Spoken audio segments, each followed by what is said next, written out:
What is your perspective on what people believe about overnight success? It's not real.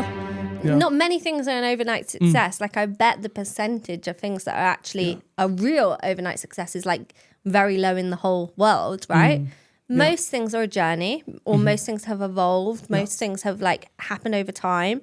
And one thing about brands or businesses is that to make a brand that lasts, the journey is very often not instant. Yeah. And, maybe you're first coming to knowledge about a brand or a business, or even if they've just done a launch, right? So it might be a fresh launch, but it doesn't mean that the business is new. And it doesn't even mean that the concept is new. That like concept that has become the new business could have been someone's like idea 10 years ago. Most like businesses, brands, like anything that happens, it usually is like a seed, an idea, a thought way before it's ever become a success.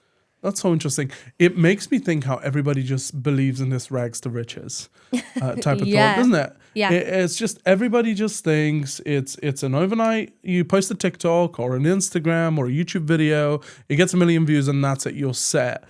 There's actually a lot more that goes in the groundworks behind the scenes. Yeah. Yeah. So why do people believe in the myth of overnight success? I think the challenge in this is seeing the momentary effect of years of creative work over a short period of time. Yes. Right? So, for example, in the earlier episode, go and check it out, we talked about how people put a lot of time and energy in research, following the trends. We have followed a lot of trends with eStudios and with the business. Some of them have hit, some of them haven't. But the ones that have hit, people think, oh, wow, these guys have got it right. They know what's going on. We don't. Actually, we're doing a lot of trial and error in the background to figure out what is the feedback loop that made it successful to then keep and doubling down on that. Yeah, there's like a lot of learning for everyone who's successful. Yeah. There's a lot of learning going on in the background that's got them to the point of where they are today, which is success. Yeah. And most people who are successful probably wouldn't say to you that it happened overnight. Absolutely not. Also, I've heard this thing that most people who are successful probably wouldn't just say that they could just do it again. Like they almost feel like it's happened.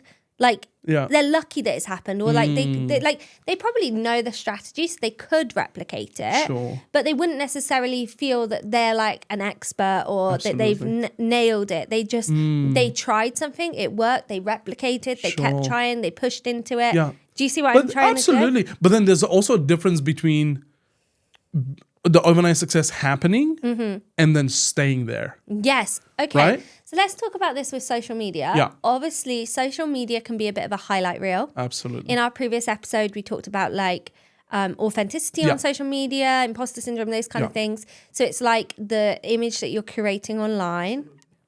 So oftentimes social media is showing like what people want them to see. It's the highlights, the best case. Yeah. So therefore, you don't always see the struggles. So you don't see like the person struggling to get views or struggling to get likes, struggling to get followers. You just see them at that point of peak, success, right? And if like someone's a well-followed person on social media, like someone really famous or popular,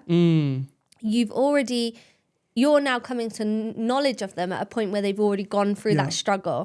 So you're looking at them at like the end. You're not looking at the sort of like journey they've taken to get to where they are. And I think that's really important, like to just acknowledge that they have been on a journey to get to where they are.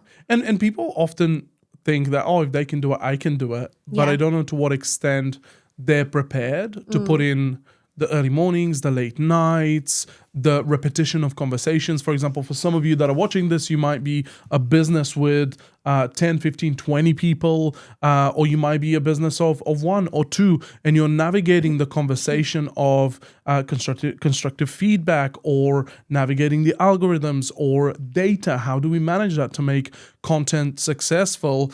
People don't see the time and energy that you spend with your team alone in the background until that one post performs, right? I know we have one of our clients that hit 150 million on one of the reels. Views on one reel, Like, how many months of effort, strategy, planning, testing went into that? Yeah. For people that might think, oh, he's just great at what he does. Right. But also, isn't it interesting? Because for that specific client, Yeah.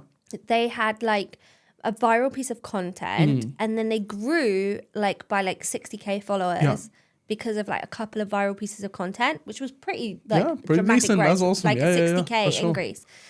Yeah. But then sometimes what people think is then that will just keep happening. Yeah. Like every reel is going to It's an expectation, right? Every reel is going to bring them 60K new followers. Well, it doesn't always happen that way, right? So I think like there's the myth of overnight success, and there's also the myth of, I don't know, almost like everything's going to keep happening in that way. But there's many reasons why it won't keep happening in that way, or reasons why maybe it will fluctuate. And I think like social media is a little bit of a game. Like I want to say that. Absolutely. It is a bit of a game. Yeah. Because you have to realize that it's always changing. The heartbeat monitor, right? Yeah. You've got the up, you have the down, you have the valley period sometimes. And we're going to do like an episode later down the line talking about like the algorithm. You know, people think of the algorithm it's like this big evil thing.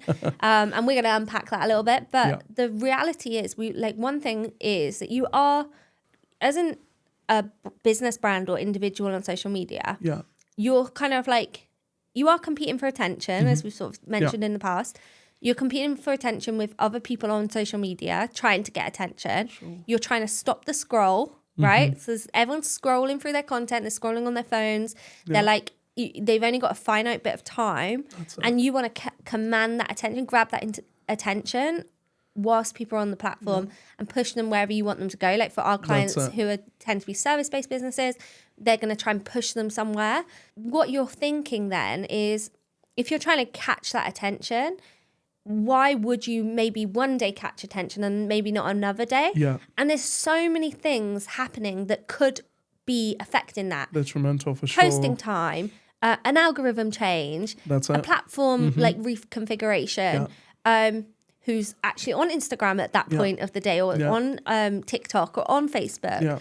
So there's so many different things going on. And I think you have to think like social media is an art, not a science, right? But there's some science behind it. Like you can monitor the metrics, you can do things to like make it more predictable. And there are elements that become predictable when you sort of start to learn what's working, and you can do replication. But it is an art, not a science.